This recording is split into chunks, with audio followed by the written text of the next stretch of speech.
সুপ্রিয় এলাকাবাসী, সুপ্রিয় ঝিনাইদহ জেলাবাসী, আসসালামু আলাইকুম।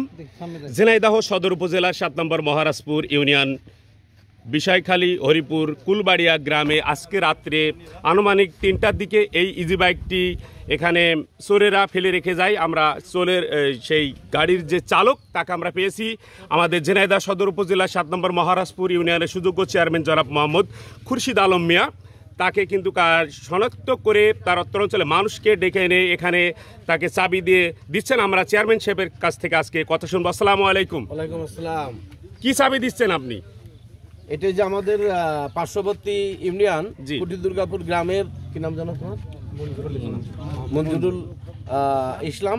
এই ছেলের বাইকটা গতকালকে রাত্রে আনুমানিক 2টার দিকে আমাদের এই যে জায়গায় এখন দাঁড়িয়ে আছে হরিপুর এবং কুলবাড়িয়ার শুরু, যেখানে জামতলা কমিউনিটি সেন্টার, এখানে আমাদের অল্প কিছুদিন আগে এখান থেকে আমাদের গরু, বাছুর এবং ছাগল এই সামান্য এখান থেকে 100 গজ গেলেই একটা বাড়ি থেকে চুরি হয়ে যাওয়ার পরে এই হরিপুর পশ্চিম পাড়ার যুব সমাজের উদ্যোগে এই জায়গায় এই পুরো মহল্লা পাহারা দেওয়ার একটা ব্যবস্থা চালু হয়েছে। এই ব্যবস্থা চালু হওয়ার কারণেই কালকে যখন এরা এখানে ব্যারিকেড দিয়েছে, দাঁড়ানোর জন্য চেষ্টা করেছে, দাঁড় করানোর জন্য, তখন সে গাড়ি ফেলে রেখে এবং ব্যারিকেড দিয়ে আছে রাস্তার সাথে একটা বাঁশ বেঁধে সেই জায়গা থেকে সে গাড়ি ফেলেতে দৌড় দিছে।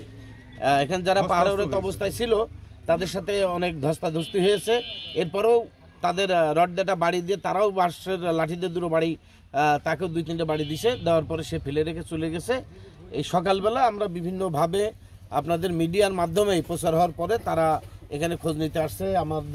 আমার অত্যন্ত কাছের মানুষ, পরিচিত জন, গান্নাবাজারে আমার জয়নাল ভাই ইপি সদস্য ছিলেন। আমাদের কুটি দুর্গাপুরে আমার আরও পরিচিত কালুসহ অন্যান্য মুরব্বীরা যারা গান্না ইউনিয়ন থেকে এসছে সকলেই আমার পরিচিত অত্যন্ত কাছের মানুষ।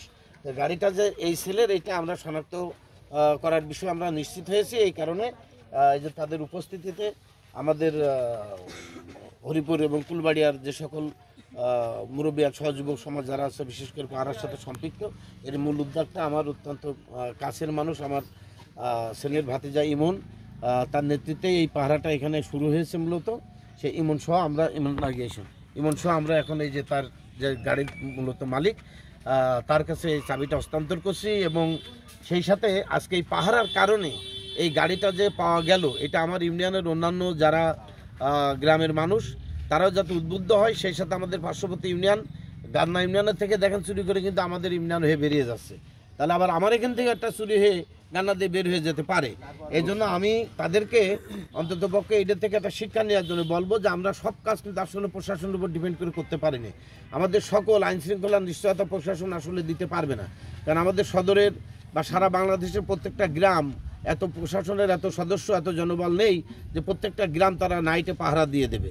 তো যে কারণে আমি আহ্বান করব যে তাদের গান্না ইউনিয়নের সমস্ত গ্রামও যেন অন্তত পক্ষে পাহারার আওতায় যদি নিয়ে আসে, তাহলে আমরা কিন্তু রাতের অন্ধকারে বিশেষ করে সব থেকে খারাপ মানুষ চলাফেরা করে, আমরা তার থেকে নিষ্কৃতি পাবো। আমরা নিশ্চিন্তে অন্তত পক্ষে আমাদের জানমালের হেফাজত হবে। ধন্যবাদ। আমি আপনাদের কাছে জানতে চাচ্ছি যে পাশাপাশি ইউনিয়ন এবং অত্র অঞ্চল সারা বাংলাদেশে যে সমস্ত ইউনিয়নগুলো আছে, প্রত্যেকটা জেলা, থানায় এবং ইউনিয়নের প্রত্যেকটা জায়গায় আপনি আমার ইউনিয়নে, আমাদের 7 নম্বর মহারাজপুর ইউনিয়নে গ্রামে সব জায়গায় ডিউটির, এই নাইট ডিউটির আবেদন করছেন কিনা?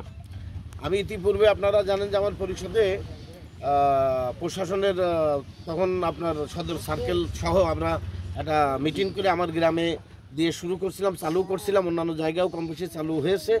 তো এইটা গ্রামের গুটি কয়েক মানুষের জন্য বিশেষ করে এটা নষ্ট হয়ে যায়, যারা ছাগল গরু পালে না, ধনাঢ্য মানুষ, বাড়ি প্রাচীল টাসিল দেওয়া রয়েছে, এই তারাই বিশেষ করে এটা নষ্ট করে দেয়, পাহারায় তারা আসে না। কিন্তু আমার কথা হচ্ছে একটা সমাজে মানুষ যেহেতু সামাজিক জীব, তা আমরা তো ধনী গরিব সকলকে নিয়ে একটা সমাজে বসবাস করি। এই জন্য আমার আহ্বান থাকবে যে আমরা, আমার বাড়ি যত সিকিউরিটি থাকুক না কেন, এই যে রিসেন্টলি আমার গ্রামের সাথে লাগোয়া কেশবপুর গ্রামের সর্বপ্রথম যে বাড়ি, তোয়াজুদ্দিন রাতের অন্ধকারে কিন্তু তাকে হত্যা করে, তারও কিন্তু ফ্ল্যাট বাড়ি, পুরো সিকিউরিটি রয়েছে, তারপরে সেই ঘরের মধ্যে তাকে হত্যা করে রেখে চলে গেছে। যদি পাহারা থাকতো তাহলে এই ঘটনা কিন্তু ঘটতে পারতো। এই জন্য যারা মনে করে যে আমি আমার ফ্ল্যাট বাড়ি রয়েছে, আমার জন্য তো কোনো ভয়ের কারণ নেই, এই যে এটা বোকামি ছাড়া কিছু না। আমার আহ্বান থাকবে ইউনিয়নবাসীর প্রত্যেকটা গ্রামের বিশেষ করে এই পাহারা চালু করার জন্য। সেই ক্ষেত্রে প্রশাসনের পক্ষ থেকে সকল প্রকার সহযোগিতা থাকবে। যারা বিশেষ করে পাহারা দিতে চাবে না, দরকার হলে আমরা প্রশাসনের মাধ্যমে তাদেরকেও একটা তালিকা দিয়ে পাহাড়ের আওতায় আনার জন্য চেষ্টা করবো। এই চেষ্টা আমার অসংখ্য অব্যাহত থাকবে। ধন্যবাদ। ঝিনাইদহ সদর উপজেলা 7 নম্বর মহারাজপুর ইউনিয়নের সুযোগ্য চেয়ারম্যান গুরুত্বপূর্ণ কথা বলেছেন।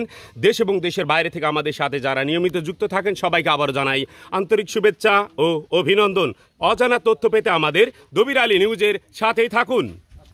চাবি সব বুঝে পেয়েছেন? জি, গাড়ি চাবি সব বুঝে পেয়েছি। আপনার কোনো আর দাবি দেওয়া কোনো কিছু আছে এই গাড়ির ইসে? না, এই গাড়ির প্রতি আমার কোনো আর সবকিছু মানুষের বুঝে পেয়েছেন তো? সবকিছু পেয়েছি। আর যারা এখানে পাহারা দেয় তাদেরকে অনেক অনেক ধন্যবাদ। তাদের কাছে আমি কৃতজ্ঞ। ধন্যবাদ। আপনি কার মাধ্যমে এখানে আসছেন? আমি এখানে দবির আলী নিউজের সংবাদের মাধ্যমে এখানে আমি আসছি। ছুটে এসেছেন, ধন্যবাদ।